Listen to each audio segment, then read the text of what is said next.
আদর্শ হোমিও হলের পক্ষ থেকে সবাইকে শুভেচ্ছা ও স্বাগতম। যৌন রোগ হলো এমন রোগ যা যৌন ক্রিয়াকলাপের মাধ্যমে একজন ব্যক্তির শরীরে ছড়ায় এবং সাধারণত যৌন সংক্রমণের ফলে হয়। এ ধরনের রোগগুলি বিভিন্ন রকমের হতে পারে।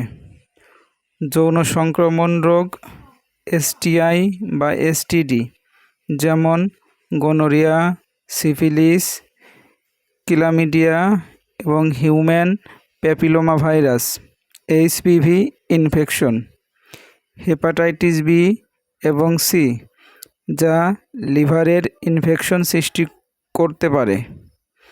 প্যাপিলোমা ভাইরাস HPV যৌনাঙ্গে গাছের মতো গায়ে বা চামড়ার উপর ছোট ছোট ক্ষত তৈরি করে এবং কিছু ধরনের ক্যান্সারের ঝুঁকি বাড়াতে পারে।